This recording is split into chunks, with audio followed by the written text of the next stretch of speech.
Ellie. Bonjour. Alors, merci d'être venu ici à Lyon. Je sais que tu es de Marseille, donc tu as pris Oui, le ça me fait TGV loin. de bonne heure ce matin. Oui, Vers 5 heures, non 6 heures je suis partie à 6h40, ça va. 6h40. Oui. Bon, tu as fait de beaux rêves avant de venir. Beaucoup, Oui. beaucoup. Plein de rêves pour m'inspirer. Alors, qu'est-ce que tu as écrit donc, tu as participé À cet appel à l'anthologie texte. Tomber les voiles. Oui, Alors, et j'écris Sous un voile d'ombre, voilà. alors qui est une nouvelle qui se passe encore dans un univers de planète opéra. J'aime beaucoup la science-fiction et la dernière fois que je vous avais envoyé une Space nouvelle opéra pour ou planète opéra plutôt planète opéra parce que ça Planète se opéra. passe sur une planète ou plutôt ça se passe sous une planète Ouais. dans l'inframonde sur une planète qui s'appelle Teka et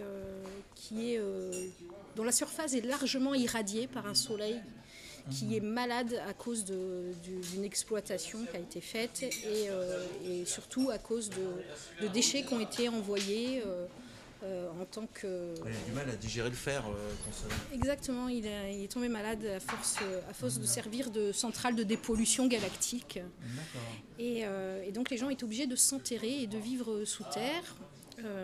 C'est une très grande partie de la population qui vit effectivement sous terre. Il y a quelques élites et des dirigeants qui vivent à la surface, sous des boucliers qui se trouvent au niveau des pôles de la planète. Et donc on a un système de caste finalement Donc, en fait, assez poussé. l'humanité est transformée en ver de terre. Alors c'est l'humanité, Ouais. en vers de terre, oui, pourquoi pas. Des vers de terre qui ont une certaine habilité quand même à se mouvoir parce que pour justement leur rendre la vie plus facile et comme c'est un univers complètement clos et contrôlé, on a abaissé la gravité, ce qui leur permet de se mouvoir très facilement, de faire des sauts prodigieux et d'escalader, de grimper un peu partout. Et de même leur environnement s'étant effondré sur eux-mêmes, il y a des bâtiments qui sont un peu de guingois, des choses qui tiennent pas trop la route, qui sont mal agencées, qui sont mal entretenues. Et donc c'est vraiment une nécessité pour eux d'avoir la possibilité de se mouvoir de cette façon. Il y a aussi des filins et ils portent effectivement des vêtements qui ont une sorte de cape d'écureuil, comme les ailes, leurs petites membranes sous les pattes, qui leur permet de planer plus longtemps et de pouvoir se mouvoir comme ça sous la surface. D'accord. Donc en fait, ce monde est en fait un espace intérieur. En fait. C'est un espace intérieur. Voilà, On vit à un espace l'intérieur, intérieur dans le où, ventre en d'une fait, planète. Voilà, dans le ventre d'une planète, donc protégé par une barrière.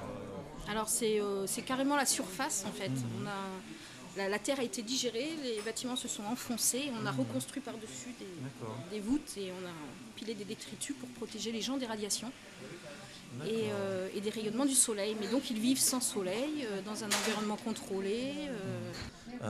Lorsque tu as découvert l'appel à texte, quelles ont été tes premières interprétations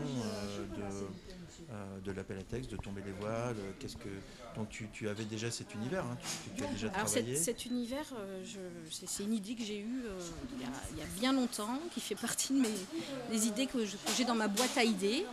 Et Tomber les voiles, c'était quelque chose de très ouvert. Ça me faisait résonance à plein de choses, à des univers maritimes, à des secrets qu'on devrait dévoiler. Et donc j'avais plein de possibilités, y compris à faire résonance avec des textes et des romans que j'avais déjà écrits. Mais finalement, j'ai choisi d'aller chercher dans ma boîte à idées et donc de créer quelque chose d'original pour l'appel à texte, avec un univers dont je me suis dit qu'il serait peut-être un petit peu original parce que justement... Quand même un univers carcéral, je veux dire au niveau Oui. de la société, je veux dire les individus ils vivent une liberté en fait un peu factice, mais ils sont toujours dans la contrainte, dans la gestion de la contingence, Alors ils sont enfermés dans des rapports, je dirais, pratiquement de caste, finalement, de caste. c'est des clans. C'est des clans, ils fonctionnent sous forme de clans, ils sont tous enfermés. Donc ils sont enfermés dans leur clan, ils sont enfermés je dirais, ils ont des devoirs et des obligations. C'est quand même C'est une un monde société. post-apo.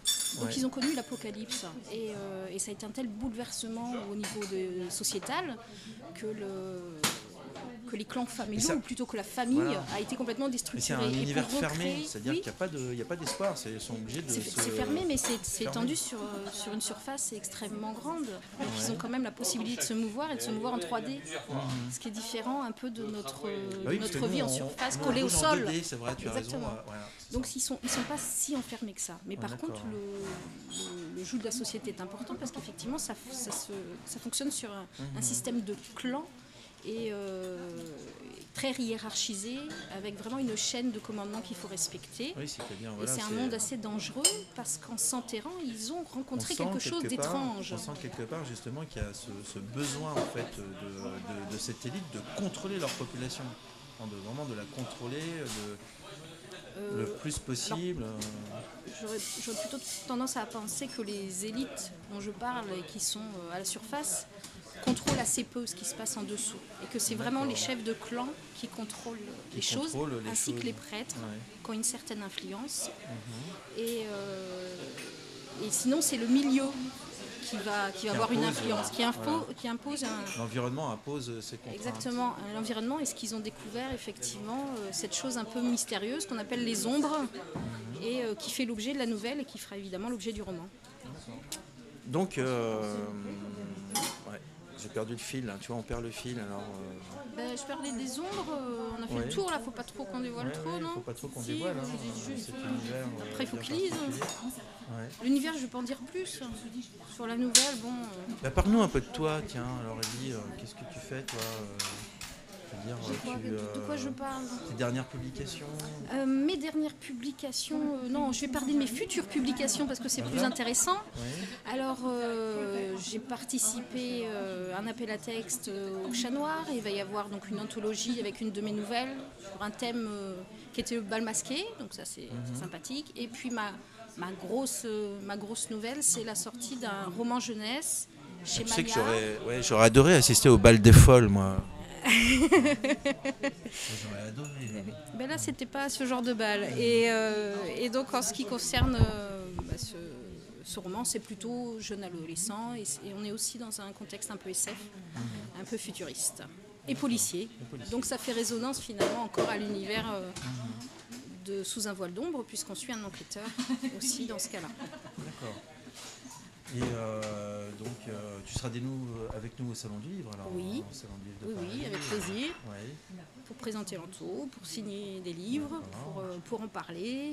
Aux Imaginales, tu vas y aller? Je ne sais pas encore. Les Imaginales, je ne suis pas encore sûre. D'accord. Voilà. Bon, bah, Ellie, merci beaucoup en tout cas d'avoir participé Merci. à cette nouvelle anthologie. Donc, Tomber les voiles. Et donc, Sous un voile d'ombre, Ellie Darcot. On peut souhaiter qu'une bonne lecture au lecteur. Complètement. Une bonne lecture. écoute aussi avec la Oui. musique. Et Voilà. une bonne découverte des univers des illustrateurs. Voilà. Bah, merci Ellie, Merci. à bientôt.